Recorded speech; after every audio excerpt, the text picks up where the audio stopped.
measures need to be taken.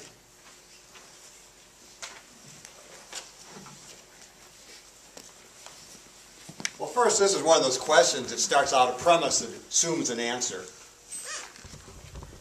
We are facing current economic conditions as highly probable. What's that mean, highly probable? I don't like probability. So I went on the website and I looked up the state budget, the biannual budget from 2009 through 2011. And I studied the budget, and I looked at what happened to revenue sharing. It was cut across the board 1%. The cap at 15% by the communities, and using Senator Jalk's formula for our community, we experienced a 1% cut in 2009. Now the state is at the end of its biannual budget. It's over in June. Let me tell you, if there was problems right now, we'd be hearing about the City Hall. We're not hearing about it. We're looking at maybe a 1% cut in revenues and revenue sharing. That translates to $35,000, folks. We have a $3 million surplus fund in our general fund right now. I don't want to keep hearing fear, fear, fear. We don't have that fear.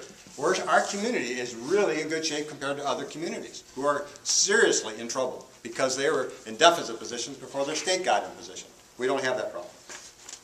However, if we do, if for some reason it falls out of the sky and the sales taxes fall apart, and we get this call from the state, then what I would do, it isn't up to the mayor to say cut, cut, cut. That's not up to us. It's up to the planning, it's up to the council. But what you would do, first of all, if we had a $500,000 cut to make, the city administrator is going to bring the department heads in a room, shut the door, and say, in 60 days, you guys got to figure out how to do this. You don't need a council telling you how to do it. You have professional people, that's what they do, and they'll figure it out. But I'm not projecting in a fear situation like that. I don't see it coming. I don't see a railroad train coming down through the tunnel with a light on. I don't. But remember, if it does happen, 75% of our budget is wages and salaries to provide you guys services. So if we have to make some serious cuts, you're going to be involved in the budget process. We're going to have you in and say, what do you want? You want your sidewalk shoveled? Do you want the snow removed? Do you want our police department shrunk? I mean, what do you want? Not picking on the police department, it just happened to come to mind. Could be the fire department, could be the utility department.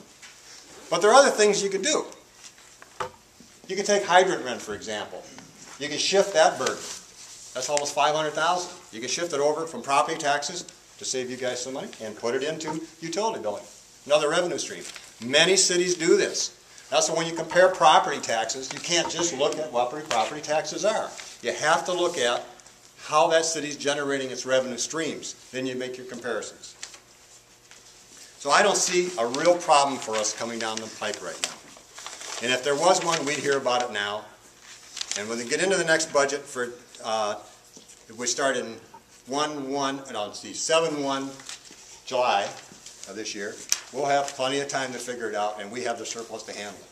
And we have the qualified people in the community who are working for us to make those decisions. Thank you.